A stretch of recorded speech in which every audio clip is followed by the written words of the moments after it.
Yes, here's a season recap of boating season 2022 for me. As you know, I replaced the engine.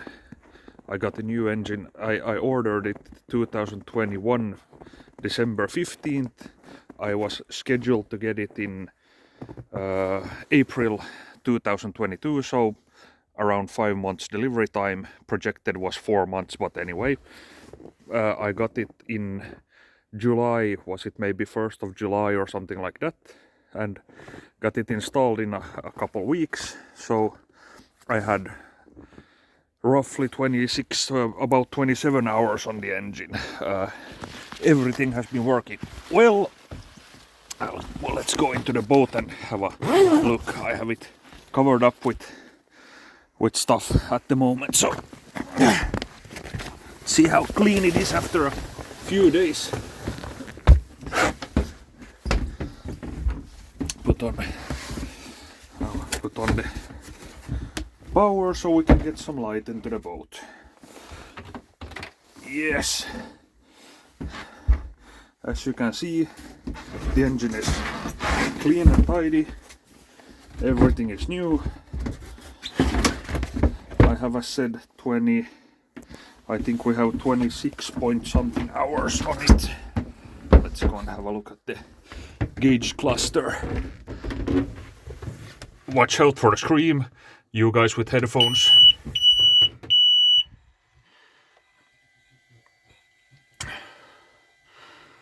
$26.8 hours at the moment. I have something to do in the winter with the instrument cluster. As you can see, there are two empty holes from the old engine's gauges and one hole that's like, well, it's filled with an engine control panel or engine status monitor. But that's on the to-do list. And as you can see, when I'm sitting here, the instrument cluster is it's, even if I'm quite tall, I'm 6 feet 2, 6 feet 3, the instrument cluster covers a bit of the window. And if we take my wife, that's like 2 feet shorter than me, then we get this. So the visibility is a bit bad. But anyway, engine has been working extremely well, no problems. One of the other things I'm going to sort out is the what you call it, the throttle lever. I'm thinking about replacing it because it has no power trim function, and I have the old 290 outdrive power trim panel to use here, and I'll be transplanting the old turbo engine into another project as soon as I get one. So I'll be needing that panel. Interesting quirk, I checked the Volvo Penta throttle lever. They are around 800 euros for a chromed one with power trim, and I think it had man overboard function also, but I'm not sure. But anyway, I might go with a Teleflex or some other brand. They are basically the same manufacturer, but they don't have the Volvo Penta logo. I managed to install the heating system. I have got a heating fan inside there. You can't see it. Well, maybe you can take off these covers and I will show you.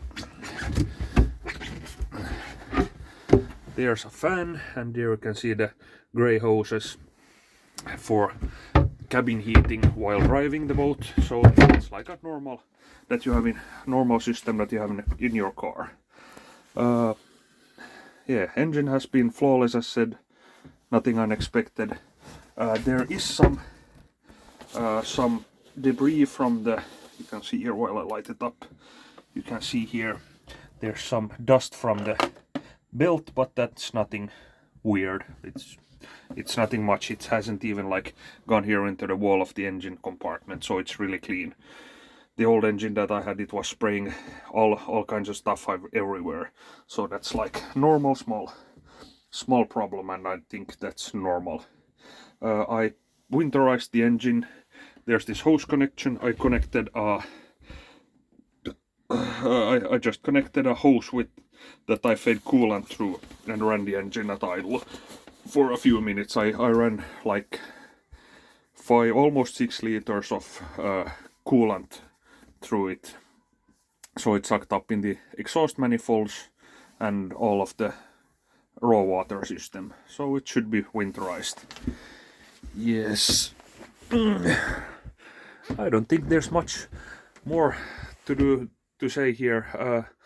One of the problems that I have faced is that I haven't been able to register this engine for this boat. So the registration still shows the old 4-cylinder turbo engine, and that's because the Finnish authorities need a paper of conformity.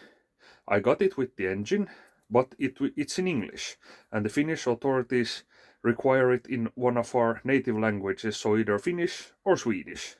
But you can't give it in English, so I have asked the importer of the engines to supply the paper, but they said they still can't supply it because this is this year's model engine, so they haven't, of some reason, got it done yet. But I'm sure they'll fix that, and it's no big problem because I don't need the other engine to anything, so I'll have it registered with the old engine until I get it done with this.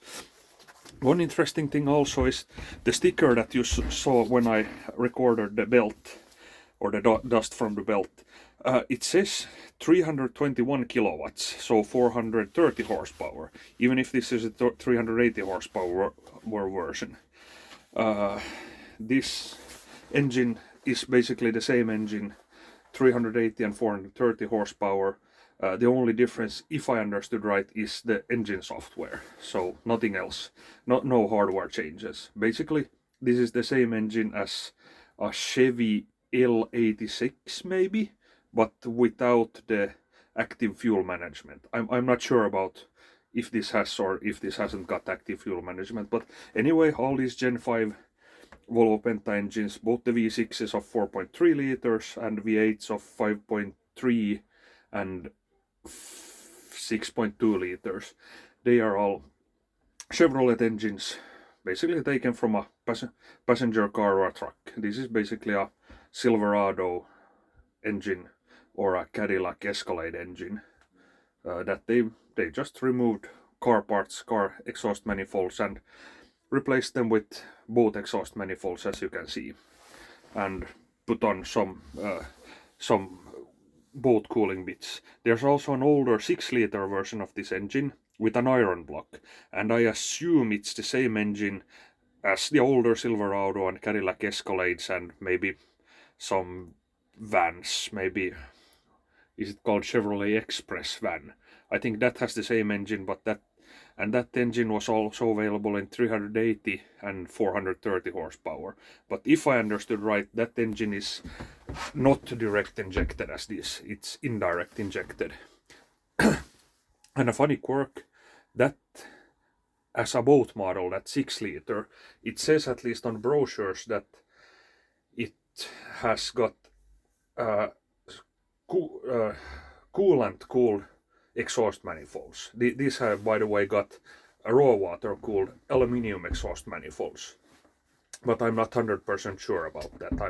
I asked about from the seller and importer if this engine has got coolant cool exhaust manifolds, and they said that no, as they don't know, these don't have. And these have got thermostats on the sides of the manifolds and all kinds of interesting stuff, but I'll do maybe another video about that. Yeah, see ya!